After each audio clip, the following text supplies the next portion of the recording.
자, 우리 지난주에 드디어 요셉이 총리가 되는 장면까지 우리 함께 살펴봤습니다. 요셉이 총리가 되었다. 네. 자, 요셉이 총리가 된 것은 단순히 어떤 꿈 해몽을 잘해서가 아니라 했어요. 그렇죠?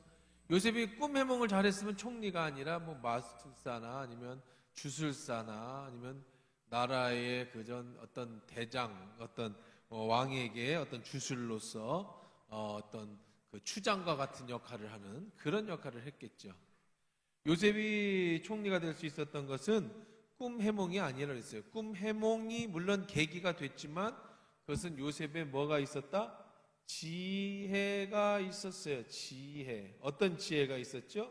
앞으로 향후 이제 5년의 풍년이 있고 5년의 흉년이 일어나면 그 흉년이 일어날 거다, 풍년이 일어날 거다 이게 아니라 그때 국고성을 지으십시오. 국고성이라는 것은 이제 그 창고죠. 그 다음에 세금을 이렇게 거두십시오.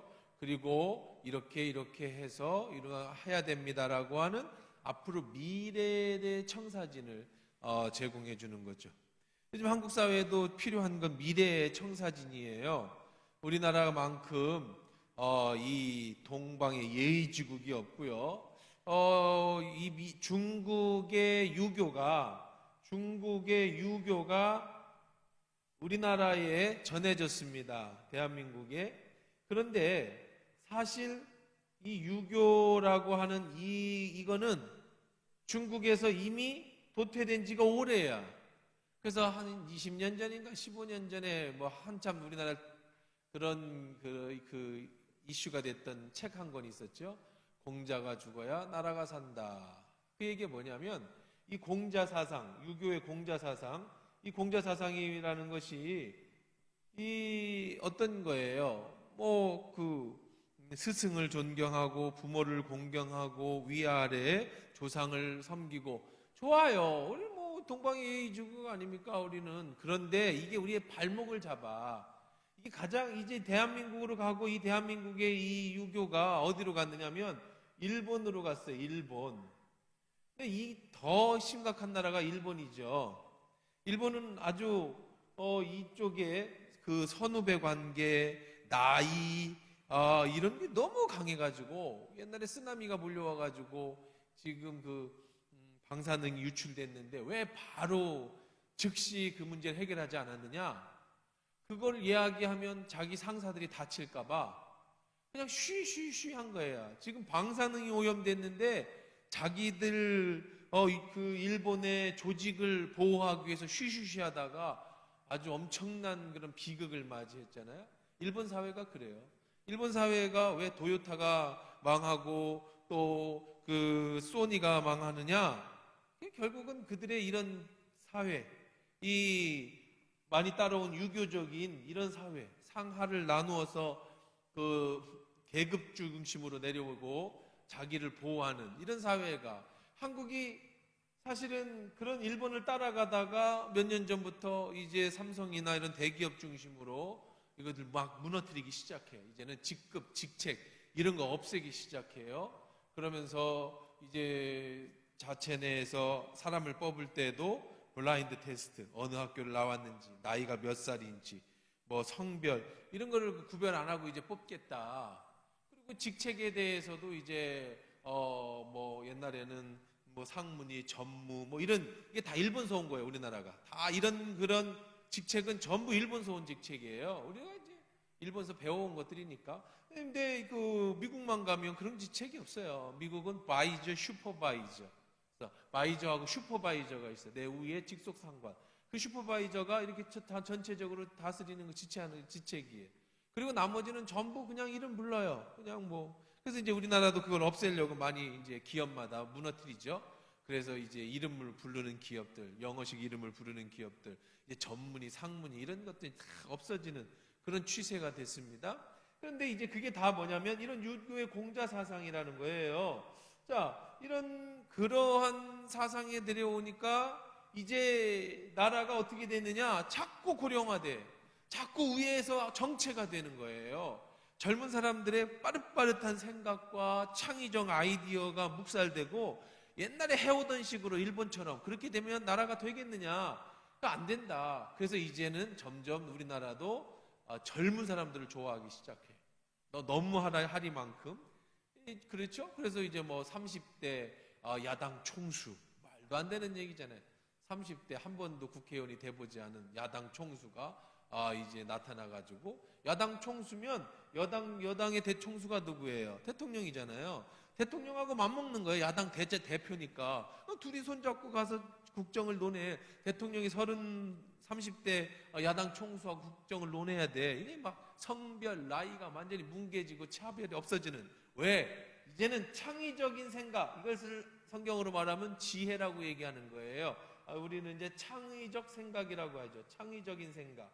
그렇죠? 블루오션, 레드오션 이런 얘기 들어보셨죠? 이제는 막 그 기업도 핸드폰 다 이게 레드오션 막 전부 그냥 그 핸드폰에 막 싸우다 보니까 LG가 핸드폰 철수하잖아요. LG가 우리나라 대표적인 그런 기업인데 LG 휴대폰 얼마나 좋습니까? 저도 LG 휴대폰 갖고 다니는데 철수해. 왜? 이거 갖고 밥벌이가 안 된다 이거야. 휴대폰 만들어 갖고는 밥벌이가 안 돼. 그럼 뭐 해야 돼? 블루오션을 만들어야 돼. 블루오션이라는 게 뭐예요? 전부 다가 휴대폰 들고 있을 때에 스마트폰을 만든 게 블루오션이야. 아무도 생각하지 못한 거.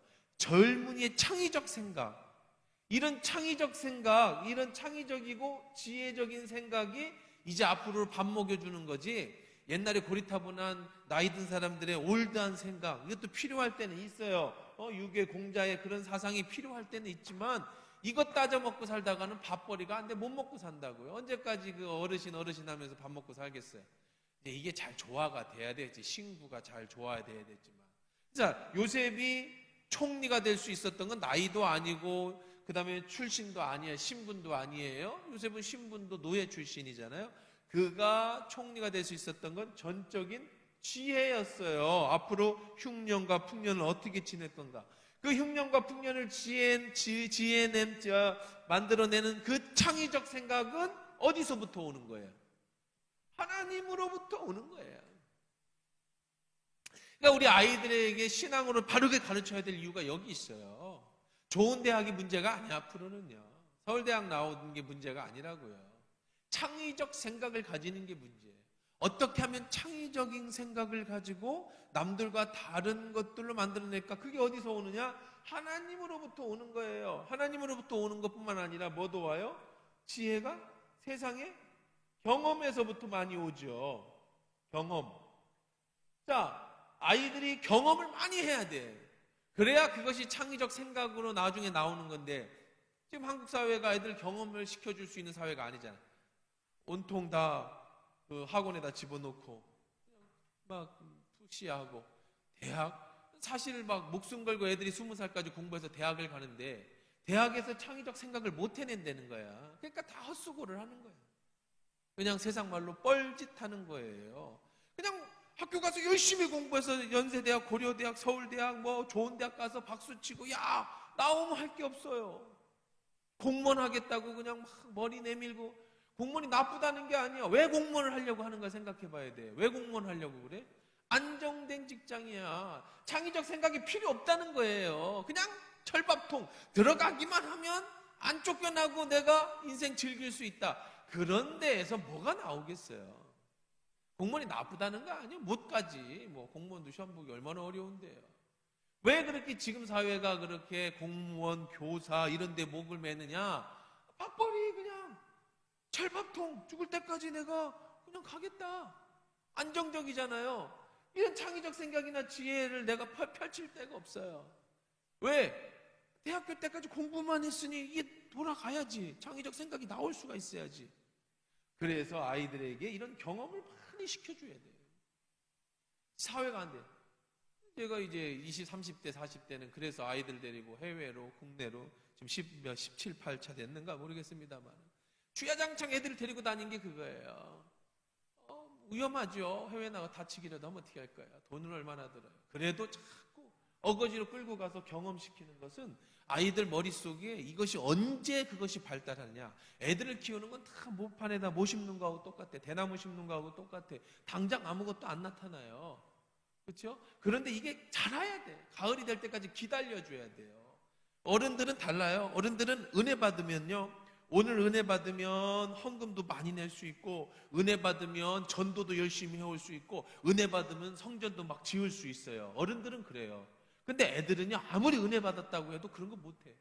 그리고 대학생 되면은 이제 뭐 서울로 공부하러 간다, 뭐 취업 나간다, 뭐 우리 군이 뭐 어떻게 살으라는 거야. 그래도 아이들에게 이런 경험을 시켜줘야 되는 것은, 그들은 언제 그것이 창의적 생각이 결론이 나오느냐, 진짜 실질적으로 30, 40대가 됐을 때 내가 어떤 기업을 들어가든, 아니면 내가 어떤 뭐 창업을 하든, 내가 어떤 회사에 들어가든 뭘 해도 밥 먹고 살 거 아니에요? 거기에서 창의적 생각을 찾아내는 거예요. 그냥 아무것도 안 하고 니아까 끌고선 수박 장사를 하고 사매 장사를 하더라도 창의적 생각. 옛날에 그런 얘기 있잖아요. 청년들이 수박 장사를 하는데 청년 과일 가게라고 해가지고, 과일 가게 하면 늙은 아저씨들이, 아줌마들이 그냥 부채질 안 주고 있다. 참외 얼마예요? 5,000원. 사과봐, 이거 싱싱한 게 좋아. 이랬는데 막 20대 30대 애들이요, 쫙 청바지 입고 머리 반듯하게 자르고 딱 와서, 사모님 이거 얼마고요? 깍깍 해봐요. 막 활기차잖아, 과일 가게가. 그럼 누가 어디 가겠어요? 거기 간단 말이에요. 그리고 막 청년 과일 가게가 막 늘어나잖아요. 요즘 같은 시대 창업, 뭐 애들이 해서 뭐 요즘에 뭐 커피숍이 됐든 뭐 음식점이 됐든 뭐가 됐든, 하나만 하나님이 지혜를 딱 터뜨려주면 이 뭐 엄청난 일들이 벌어지는 거예요. 그냥 공무원이 문제가 아니라. 그러니까 이 모든 것은 어디서 나오냐? 창의적 생각이 나와. 그 창의적 생각은 어디서부터 오느냐? 하나님으로부터 와요. 이게 우리 제 뭐 딸을 안 들을 테니까, 우리 딸이 지금 전북대학교 무슨 과가 다녀, 하여간 이름도 잘 모르고, 환경, 생명, 환경, 뭐 그런 거 다녀. 이름이 많아가지고 복잡한데, 근데 계속해서 요즘 학교에서 이제 코로나 시대에 아무것도 못 하고 있는데, 스마트팜이라고 하는, 스마트팜이라는 게 뭐냐면 그 비닐하우스가 아니라 유리로다가 해서 모든 것을 전자로, 요즘에는 그 모든 걸 전자로다가 농작물을 키운단 말이에요. 농사를 짓는 그런 걸 견학을 가는 거예요. 견학을 가는데 가서 2번 다녀왔어요. 아주 기회가 좋아서 이제 견학을 가서 보면서 느낀 게 그거라는 거예요. 질문을 해도 모른대. 그 사람들도 실질적으로 모른다는 거야. 왜냐하면 이게 한 번 스마트팜을 만드는데 들어가는 비용이 수십억이 들어가는데, 수십억 들어가는 데서 기껏 해봐야 뭐 딸기나 캐내고 수박이나 패내면 수지타산이 안 맞는다네. 우리나라하고는 이게 안 맞는데. 그리고 거기에 있는 강사들도 하는 얘기가, 우리나라에서도 스마트팜 회사가 있는데, 만들어주는 회사가 있는데 AS도 안 되고 이거 안 돼. 그래서 대부분 다 스마트팜은 외국계, 일본이나 이런 데서 수입해가지고 그들의 뭐 독일이나 이런 데서 와가지고 이제 네덜란드 이런 데서 와서 만든다는 거예요. 걔들 거 쓴다는 거예요. 돈이 훨씬 많이 들어도. 왜냐하면 AS가 안 되니까. 그런데 이거를 하는 전문가가 없다는 거야, 우리나라에. 그래서 전북대학에서 작년인가 올해에 처음으로 스마트팜 학과가 생겨요. 모든 기업의 시작은 대학부터 시작해야 돼요. 왜냐하면 교수가 가르치고 애들을 만들어내야 그 다음에 이게 번성이 될 거 아니에요. 뭐든지 새로운 건 다 대학에서 시작되어지는 거거든요. 스마트팜 학과가 작년에 시작된다는 거예요. 근데 전문가가 아무도 없어, 우리나라에는. 그래서 네덜란드로 유학 갈까요? 그래, 네덜란드로. 왜? 스마트팜은 네덜란드가 최고거든요. 그래서 내가 그런 얘기 했어요. 야, 가라. 아빠가 뭐 어떻게 해서라든지 뭐 무슨 방법을 해든 네가 원하기만 하면 갈 테니까, 할 테니까. 자, 생각을 해보세요. 제가 얘기하는 것은 이제 뭐 제 딸이 이제 대학교 3학년이니까 뭘 성공했다는 얘기가 아니라, 창의적 생각, 남들하고 다른 거, 자기 전공이든 아니든 뭐든지 간에 남들하고 다른 창의적 생각, 그게 바로 뭐냐면 지혜인 거예요. 지혜. 인생을 살아가는 데 있어서 학생들뿐만 아니라 우리들의 삶 전부에도 마찬가지예요. 여러분이 아이들을 키워내는데도 필요한 창의적 생각의 지혜, 여러분의 직장에서도 창의적 생각을 가진 지혜, 여러분의 어디에서든지 마찬가지로 그 지혜가 있으면 경쟁력이라는 게 생기는 거예요. 경쟁력. 점을 잘 쳐서 꿈을 잘 해몽해서 요셉이 총리가 된 게 아니라 하나님이 그에게 창의적 생각이라고 하는 지혜를 주셨기 때문에 그가 생각이 난 거란 말이에요. 그러니까 이제 앞으로도 마찬가지예요. 우리 이제 이 시대는요, 여러분 잘 보셔야 해요. 4차 산업 시대가 오면서 이제 여러분 텔레비 선전하는 거 봤어요? 요번에 윤여정이 나오는 CF 보셨어요? 윤여정이 어떤 호텔에 갔잖아요. 그래서 여기 수건이 필요한데요. 그러니까 어떻게 해요? 로봇이 축축축축 오죠. 그러더니 야, 어떻게 맡기니? 얘가 더 잘해요. 이제는요, 당장부터 호텔에 저희 벨보이나 이 주문 그런 사람이 없어지는 시대예요. 로봇이 갖다 줘. 뭐 수건 갖다 주는 사람이 뭐 필요해요? 카운터에다가 여기 수건 2장이요. 그럼 로봇이 쭉 가서 띵동 눌러서 로봇이 딱 갖다 줘요. 얼마나 편해요. 사람과 사람을 만나는 게 쉽지 않잖아요. 호텔 같은 데서 사람들이. 그럼 로봇이 딱 갖다 주니까 이런 시대가 됐는데 뭐 먹고 살 거예요? 이제 웬만해 갖고 먹고 살 수가 없어. 사람들이요. 다 로봇이 해줘요.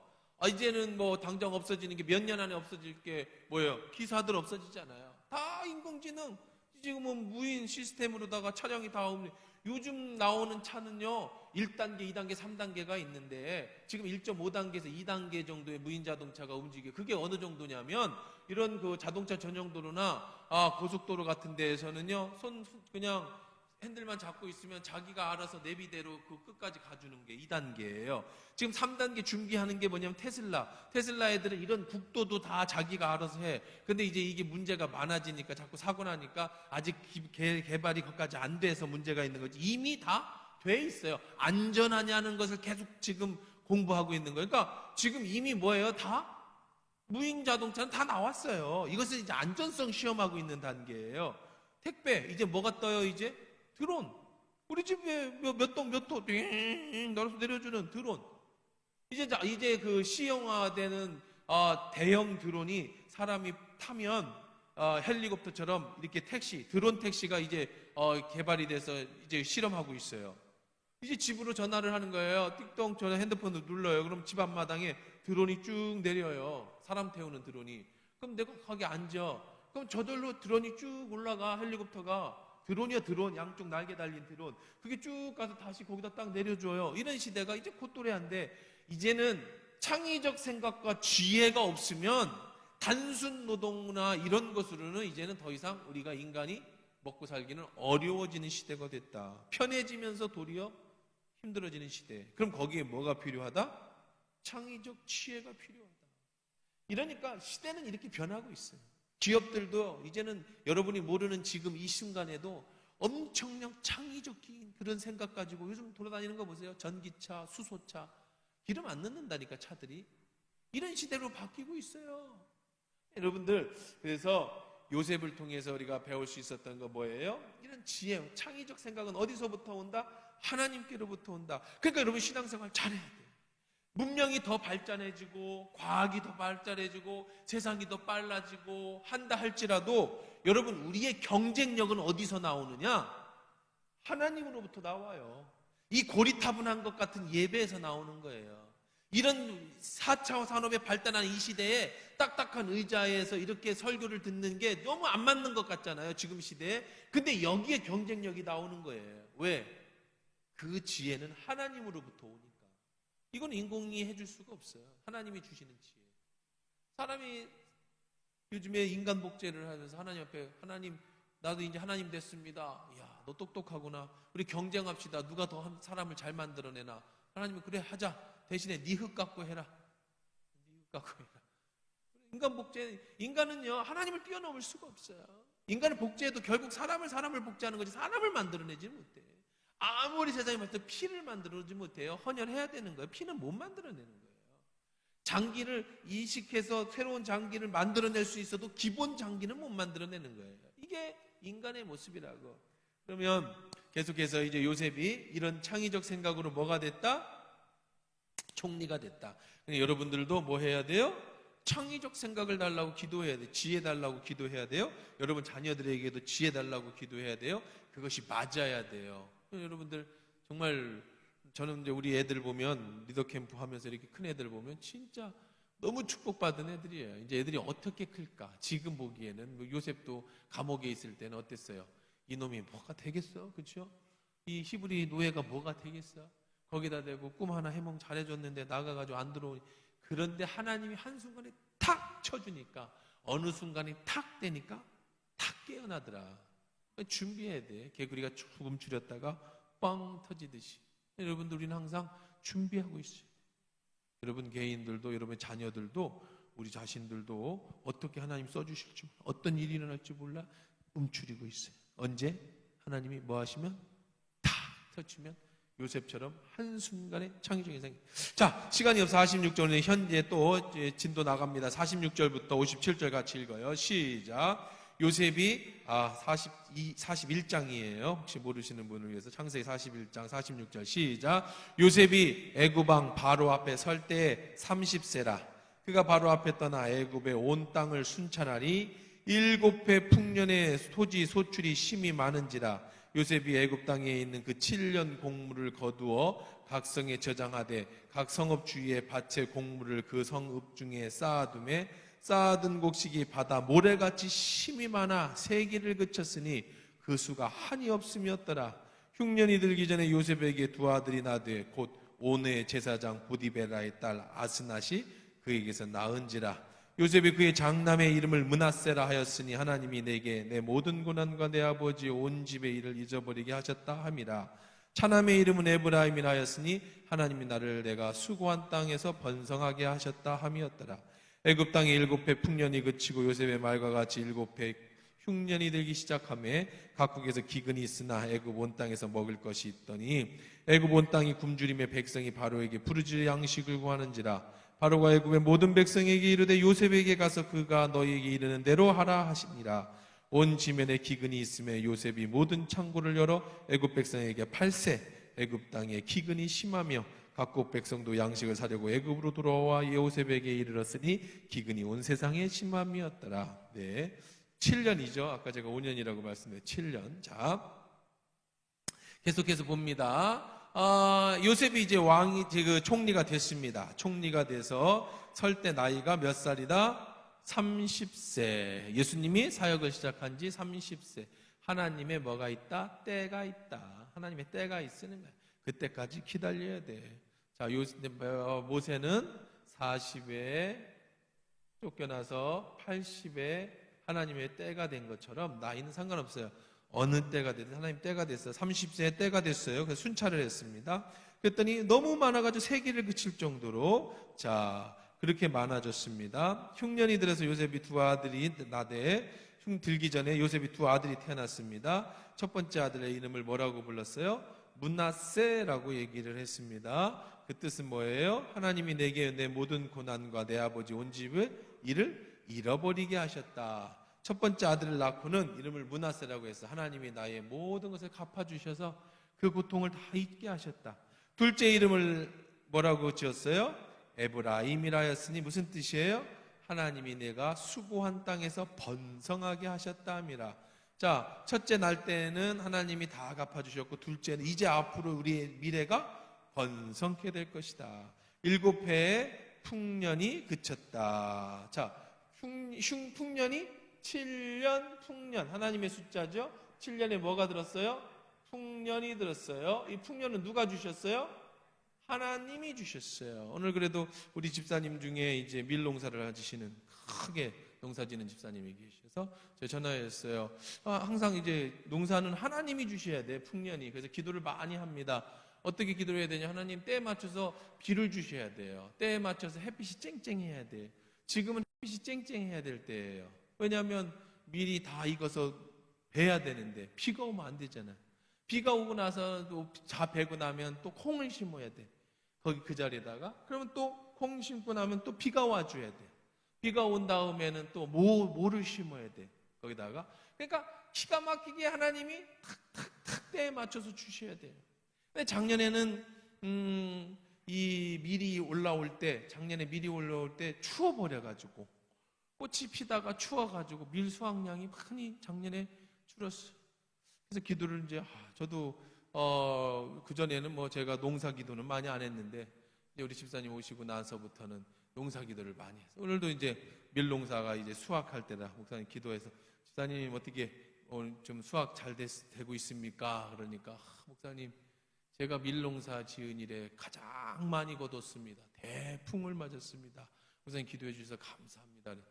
다행히도 지금 다 비가 와야 될 때 비가 오고 그쳐야 될 때 최근에도 계속 비 온다고 그래가지고 걱정했는데 또 하나님 은혜 속에서 딱 아직 장마가 되기 전이라 하나님 은혜 속에서 다 풍년이 큰 우리나라에 그 풍년이 물론 집사님만 풍년은 아니지요. 지역에 다 풍년이 났겠지만 그 모든 것은 다 어디서 온다?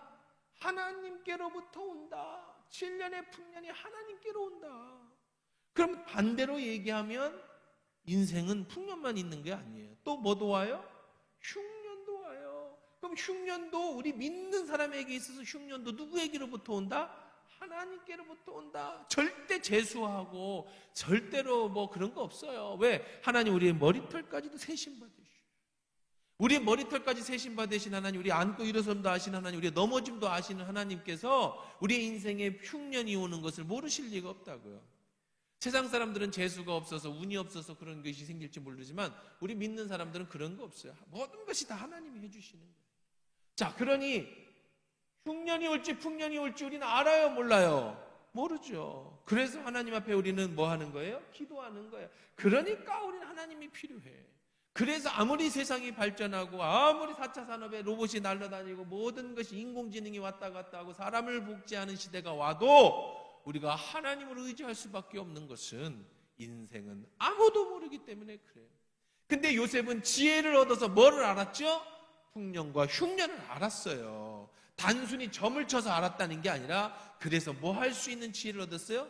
대책을 세울 수 있는 지혜를 얻었죠. 어떻게 대책을 세웁니까? 자, 요셉의 말과 같이 54절에 보니까 흉년이 들기 시작했어요. 먹을 것이 없어졌어요. 그러니까 애굽의 왕 사람들이 다 바로에게 부르짖었죠. 그랬더니 바로가 뭐라고 얘기를 합니까? 55절 읽어봅시다. 시작. 애굽 온 땅에 굶주림에 백성이 바로에게 부르짖어 양식을 구하는지라 바로가 애굽 모든 백성에게 이르되 요셉에게 가서 그가 너에게 이른 대로 해라. 나 모른다. 다 누구에게로? 다 요셉에게. 자, 그러면 요셉은 어떻게 했느냐? 그냥 나눠준 거 아니에요. 요셉 바보 아닙니다. 지금부터 땅 그 밥을 얻으려면 뭘 저당 잡혀야 돼? 뭘 저당 잡혀야 돼? 땅을 저당 잡혀야 돼. 잘 들어보세요. 너무 구불구불하다. 자, 여기가 블레셋이고 여기가 단에서 브엘세바까지가 가나안입니다. 그 다음에 이제 여기 홍해가 이렇게 갈라져 있고 이렇게 내가서 여기가 애굽이에요. 애굽, 이집트예요. 애굽. 그 다음에 이제 이쪽으로는 이제 여러분 잘 아는 것처럼 그 암몬과 모압이 이쪽에 있고 사해 이쪽 편에 있어서 그 다음에 이쪽 이렇게들 다들 땅이 있겠죠. 자, 이제부터 사람들이 이제 그 요셉도 그렇지만 그 야곱도 그렇지만 식구들도 그렇지만 이제부터 굶주리니까 누구한테 찾아가야 돼요? 요셉에게 찾아가야 됩니다. 그럼 요셉은 어떻게 했느냐? 자, 내가 줄게. 대신 네 땅을 뭐 해라? 내놔라. 싸우지 않고 전부 이 애굽 땅이 어떻게 되는 거예요? 넓어지는 거예요. 다 바로 것이 되는 거예요. 대신 갚아. 어떻게 갚아? 나중에 흉년이 끝나면 그때는 네가 땅은 그 바로에게 바치지만 그건 네가 계속 농사를 져. 대신 뭐 해야 돼? 세금을 걷어서 내야 돼 앞으로. 그러니까 애굽의 땅이 어떻게 되는 거예요? 어마어마하게 커지는 거죠. 전쟁 안 하고 어떻게 되는 거예요? 막 늘어나는 거야. 전쟁이 문제가 아니야. 다 갖다 바쳐. 뭐 어떻게 하려니까. 살아야지. 죽겠는데 땅이 문제. 그렇죠? 그래서 이제 요셉이 그렇게 창고를 열어 애굽 백성에게 팔아요. 처음에는 뭐 돈 받고 팔았지만 8년인데 돈이 어디 있어. 나중에는 다 어떻게 해요? 땅을 저당 잡아서 먹을 것을 줍니다. 그 모든 것은 다 뭐가 누구 것이 돼요? 이제 그 바로의 것이 되죠. 자, 온 지면에 기근이 있음에 요셉의 모든 창고를 열어 애굽에 팔매 애굽 지경에 기근이 심하며 각국 백성도 양식을 사려고 애굽으로 돌아와 요셉에게 이르니 기근이 어떻게 됐어요? 온 세상에 심하였다. 네.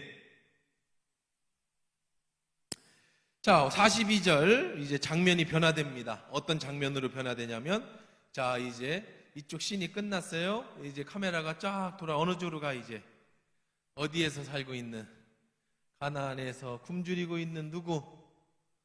누구네 집? 야곱의 집. 이제 가야지. 형들이 이제 굶주렸어요. 여기만 기근이 온 게 아니잖아요. 자, 이제 형네 집으로 갑니다. 이제 야곱의 집으로 갑니다. 42장 1절에서부터 우리 16절까지 읽읍시다. 하다가 끝나더라도. 자, 시작. 그때 야곱이 애굽에 곡식이 있음을 보고 아들들에게 이르되 너희는 어찌하여 서로 바라보고만 있느냐? 야곱이 또 이르되 내가 들은즉 저 애굽에 곡식이 있다 하니 너희는 그리로 가서 거기서 우리를 위하여 사오라. 그러면 우리가 살고 죽지 아니하리라 하며 요셉의 형 10사람이 애굽에서 곡식을 사려고 내려갔으나 야곱이 요셉의 아우 베냐민은 그의 형제들과 함께 보내지 아니하였으니 이는 그의 생각에 재난이 그에게 미칠까 두려워함이었더라. 이스라엘 아들들이 양식 사러 간 자 중에 있으니 가나안 땅에 기근이 있음이라. 때에 요셉의 나라의 총리로서 그 땅 모든 백성에게 곡식을 팔더니 요셉의 형들이 와서 그 앞에서 땅에 엎드려 절하며 요셉이 보고 그 형들인 줄 알고 알 줄 아나 모르는 체하고 엄한 소리로 그들에게 말하여 이르되 너희가 어디서 왔느냐? 그들이 이르되 곡물을 사려고 가나안에서 왔나이다. 요셉이 그 형들을 알아보았으나 그들은 요셉을 알아보지 못하더라. 요셉이 그들에게 대하여 꾼 꿈을 생각하고 그들에게 이르되 너희는 정탐꾼이라 이 나라의 틈을 엿보려고 왔느니라. 그들이 그에게 이르되 내 주야 아니니이다. 당신의 종들이 곡물을 사러 왔나이다. 우리는 다 한 사람의 아들로서 확실한 자들이니 당신의 종들은 정탐꾼이 아니니이다. 요셉이 그들에게 이르되 아니라 너희가 이 나라의 틈을 엿보러 왔느니라. 그들이 이르되 당신의 종 우리들을 12 형제로서 가나안 땅 한 사람의 아들이라. 막내 아들은 오늘 아버지와 함께 있고 또 하나는 없어졌나이다. 요셉이 그들에게 이르되 내가 너희에게 이르기를 너희는 정탐꾼이라 한 말이 이것이니라.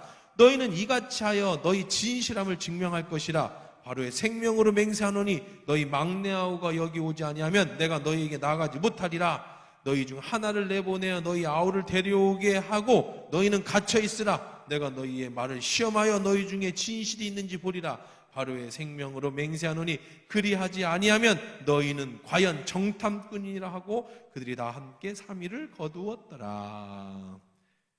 빨리 읽죠. 빨리 읽으면서도 내용이 이해되지 않아요? 은사예요.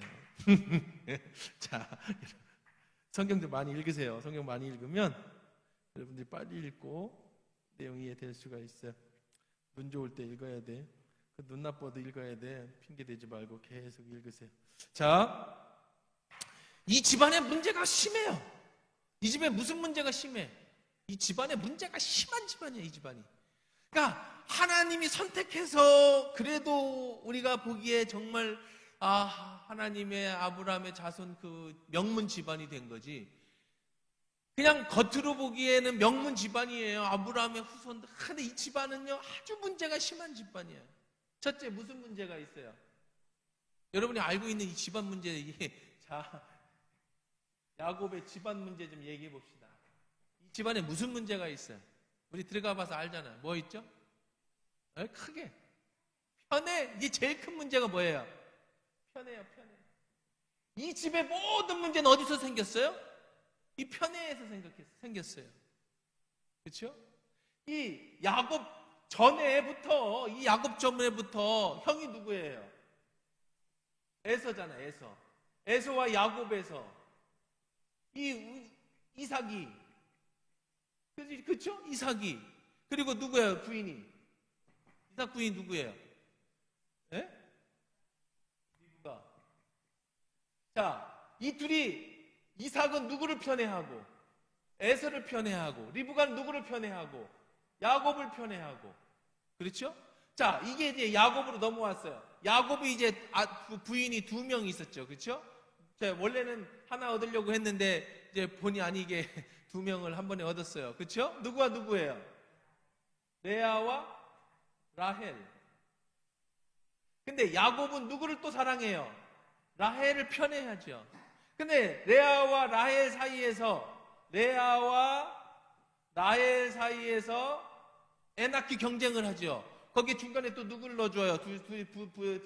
하나가 있잖아. 그 종들 하나 있어요. 빌하와 실바라고 하는. 얘들 둘이 넷이서 머나키 경쟁해요. 에나키 나라, 르시, 르우벤, 시므온, 레위, 그냥 이름 쭉 풉시다. 제가 실바가 낳고 빌라가 낳았는데 어쨌든 다 르우벤, 시므온, 르시, 레위, 유다, 단, 납달리, 갓, 아셀,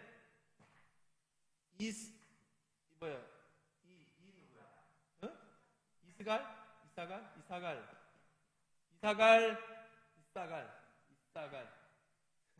스불론, 요셉, 베냐민. 많이도 났네. 맞아? 하나, 둘, 셋, 넷, 다, 아홉, 열, 열하나, 열둘 다 낮았네. 자, 이런데 야곱이 누구를 편애하니까? 라헬을 편애하니까 누구를 또 사랑해? 라헬이 낳은 요셉과 베냐민을 사랑해요. 처음에는 요셉을 사랑했는데 베냐민이 1살 되던 하래, 1살 때에 엄마가 바로 요셉이 이제 팔려가기 전에 엄마가 라헬이 베냐민 낳다가 죽어요. 그러니까 야곱은 그 자기 사랑하는 라헬이 낳은 두 아들을 전부보다 뭐 했어요? 이 두 아들만 사랑했어요. 그런데 이 사랑하는 요셉이 맨날 색동옷 입고 그러고 형들이 꿈을 꾼다. 그래서 어떻게 돼요? 나중에 이 야곱의 입장에서는 요셉이 어떻게 돼요? 어떻게 됐다고 생각했어요? 죽었다고 생각했어요. 형들이 옷 벗겨갖고 막 피 묻혀가 갖다 줬잖아요. 누구만 남았죠? 베냐민만 남았어요. 1살 된 베냐민, 엄마도 없는 이 불쌍한 베냐민만 남았어. 자, 이 집의 문제는 편애예요. 편애. 자, 그렇다면 지금부터는요, 이 창세기를 쭉 볼 때 요셉이 이 형들을 만납니다. 형들을 이제 만나요. 형들을 만나는데 이 문제를 해결해야 돼요. 무슨 문제를 해결해야 돼요? 아버지가 베냐민을 여전히 편애하냐 안 하느냐, 이 문제가 해결돼야 돼. 끝까지 갈 수는 없어. 끊어야 돼. 이 문제가 이때 아버지 때부터 조상 때부터 내려왔던 이 근본적인 이 집안 문제가 해결돼야 돼. 안 그러면 또 어떻게 되는 거예요? 또 내려가서 또 싸우는 거야, 이 집안에. 자, 이제 창세기를 쭉 보게 될 건데요. 이제 요셉과 형들이 만나는 장면인데 이 문제가 어떻게 해결되느냐를 봐야 돼. 자, 우선은 해결되는지 안 되는지 한번 봅시다. 자, 4절 한번 읽어보세요. 시작. 야곱이 요셉의 아우 베냐민은 그의 형제들과 함께 보내지 아니하였으니 이는 그의 생각에 재난이 그에게 미칠까? 보내요? 안 보내요? 왜 안 보내죠? 왜 안 보내죠? 요셉이 죽었는데, 하나밖에 안 남았는데 이놈도 죽으면 나는 못 살아. 아버지의 편애 문제가 해결됐어요? 안 됐어요? 안 됐어요. 이 문제 해결 안 됐어요. 이 문제 해결해야 돼. 이 문제가 해결돼야 이 집안이 살아요. 두 번째 문제는 뭘까요? 첫째 문제는 편애 문제였어요. 이 편애 문제 해결 안 됐다고 그랬습니다. 왜요? 여전히 어떻게 해요? 야곱은 누구를 편애하고 있어요? 베냐민 편애하고 있어요. 두 번째 문제는 뭐예요? 이 집안의 두 번째 문제, 이거 해결해야 됩니다. 첫 번째는 편애, 두 번째는 뭐예요?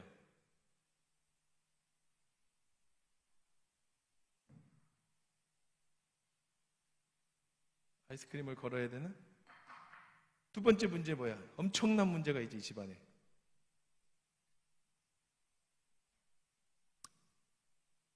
두 번째 문제는 질투잖아, 질투. 질투로 어떻게 해요? 형제를 미워하죠. 이 12명이 편 먹고 싸워. 엄마가 다르니까. 아빠는 같은데 엄마가 다르니까 편 먹고 싸운단 말이에요. 그래서 누굴 죽인 거예요? 죽이려고 한 거예요.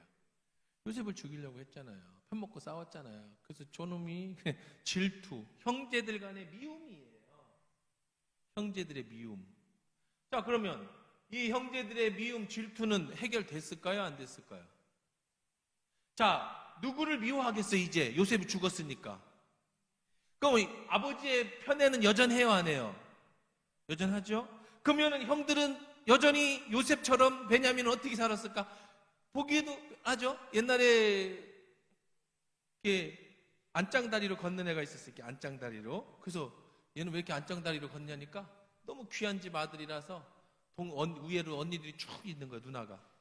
누나고 엄마고 애가 애기 때부터 지금까지 커서까지 안 내려놓고 업고 키운 거야, 계속. 그러니까 다리가 이렇게 업으니까 엄마 등이고 누나 등이고 업어져서 이렇게 틀어졌어. 안 내려놔. 내려놓으면 울어, 애기 때부터. 금이야 옥이야, 금지옥엽, 그렇게 키웠단 말이에요. 불 보듯이 베냐민 어떻게 그렇게 컸겠죠. 거기다가 사랑하는 요셉이 죽었으니 아버지는 어떻게 했겠어요? 너무너무 편애를 했겠죠. 그러니까 지금 형들한테 먹을 거 사러 가라면서 누구는 안 돼? 베냐민은 안 돼. 그럼 형들은 이 질투를 누구에게 돌렸을까? 이제 요셉에서 당연히 베냐민에게 갔겠죠. 그러면 이 집의 문제는 해결된 겁니까? 안 된 겁니까? 안 됐죠. 자, 그러면 요셉이 총리된 걸로 끝나는 게 아니에요. 자, 짜잔 하고 이제 요셉이 총리가 됐네. 할렐루야, 잘 됐다. 이게 아니라니까. 요셉이 총리된 거는 맞아요. 하나님의 대의적 차원에서 요셉이 총리가 돼서 나중에 이 야곱의 집안 식구가 다 어디로 내려와요? 애굽으로 내려와서 몇 년 동안 살아. 이 애굽에서 인큐베이터예요. 여기에서 보호를 받고 살죠. 430년 혹은 400년이라고도 나옵니다만은 그 후에 몇 명으로 성장해요? 장정만, 남자만 60만 명으로 성장해요. 이 짧은 430년이라는 시간 동안 여기 있어서는요 60만이 아니라 6만 명도 못해요. 뭐 먹고 살 거예요? 여기는 이 가나안은 척박한 땅이에요. 그냥 양도 20마리밖에 못 키워. 못 먹고 살 거예요. 애굽으로 내려와야 돼. 하나님이 애굽에서 이들 인큐베이터 속에다가 막 폭풍 성장시킨 거죠. 애굽은 풍부해요. 먹고 살기가 풍부해. 좀 이따 나오겠지만 애굽 사람들은 소를 안 먹어요. 왜 소를 안 먹을까요? 발이죠, 발. 그들이 신이잖아요. 이스라엘 사람들은 소를 잘 먹어요. 양도 잘 먹고. 근데 애굽 사람들은요, 뭐를 잘 먹게요? 돼지를 잘 먹어요. 근데 이스라엘 사람들은 돼지는 안 먹어요. 왜 안 먹죠? 부정한 음식이니까. 그러니까 이 사람들은, 이스라엘에서 이 애굽 사람들은요, 양, 소 이런 거 별로 뭐 해요? 취급 안 합니다. 안 먹는 음식인데 뭘 취급해? 근데 서로 달라, 먹는 음식이. 그러니까 여기 와서 마음껏 양쳐. 바칠 것도 없어. 먹지도 않는데 소고 양이고 잘. 그들은 돼지 먹는다니까요. 그러니까 이스라엘 사람들은 여기서 뭐 했어요? 다 목 취급하고 그 다음에 나머지 사람들은 다 뭐 했어요? 종이 돼서 나중에 건물 짓는 목수했어요. 그러니까 석공들 했다고. 그 저기 만들어서 벽돌 짜가지고 국고성 쌓고 성 쌓고 이런 일을 시켰다고요. 애굽에서. 자, 여기에서 430년 동안에 하나님이 인큐베이터 널래니까 누구를 먼저 보냈어요? 요셉을 먼저 보낸 하나님의 큰 뜻이 있지만 이것은 대의적인 차원이에요. 이건 분명히 하나님 뜻이 맞아요. 또 하나 차원이 있죠. 무슨 차원이 있어요? 이 야곱의 집안 문제를 해결하기 위해서 요셉을 보낸 거예요. 이 문제가 해결돼야 돼. 그러면 이제 앞으로 이제 창세기 이제 시간이 이제 다 됐습니다만은 41장에서부터 45장 이제 마지막 50장까지 요셉이 이제 죽는 장면까지 이제 스토리가 10장에 걸쳐서 요셉의 스토리가 펼쳐집니다. 무슨 얘기겠어요? 어떤 문제일까요? 이 두 문제 해결하는 스토리가 10장에 걸치는 거예요. 이 두 문제 해결하는 스토리. 먼저 뭐부터 해결해야 돼? 야곱의 편애 문제부터 해결해야 돼. 이 문제 해결해요. 두 번째는 형들의 이게 미움 문제 해결해야 돼요. 이것이 해결되어져야 해피엔딩으로 끝나. 그래서 이제 드디어 뭐가 끝나고 족장 시대가 끝나는 거예요. 요셉 시대에 드디어 아브라함 때부터 내려오던 족장 시대가 해피엔딩으로 막을 내리고 그 다음에 출애굽기로 넘어가면 430년 후에 드디어 이스라엘 민족의 하나님, 이제는 한 집안의 하나님이 아니라 어떤 하나님이 되셔요? 한 나라의 민족의 하나님으로서 이제 하나님의 역사가 시작되어지는 거죠. 그러면 앞으로 이 기대하시라 개봉박도 이제 빨리 나가겠죠. 이제는 뭐 내용이 이제 막 쭉 그 소설 같은 내용들이 축축축축 이어지는 거니까 등장인물도 맨날 이 사람들이야 똑같아. 등장인물도 12에다가 야곱이고 뭐 주인물도 요셉이고, 그러니까 뭐 이렇게 그런 뭐 특별하게 확 변하는 건 없어요. 그렇지만 이 안에는 엄청난 하나님의 역사, 어떻게 이 문제를 해결하시는가에 대한 하나님의 놀라운 역사가 숨겨져 있어요. 우리도 어떻게 우리 집안과 우리의 삶이 하나님 안에 속에서 어떻게 변화되어질 것인가를 꿈꿀 수 있는 무한한 그러한 역사가 이제 앞으로 이제 요셉이 형들을 만나면서 시작되어진다. 여러분 기대 많이 하시고, 우리만 들어서 아쉽지만 그래도 어떻게 하겠어요. 안 됐는데 여러분 빠지지 말고 끝까지 요셉의 마지막 장면까지 잘 나오셔서 하나님의 이 집안을 살리시는 것처럼, 역사하신 것처럼 우리와 우리의 집안을 통해 하나님의 명문 집안으로 세워가고 만들어 가시는 축복의 은혜가 이 수요일마다 하나님의 역사 속에서 일어나기를 주의 이름으로 축원합니다.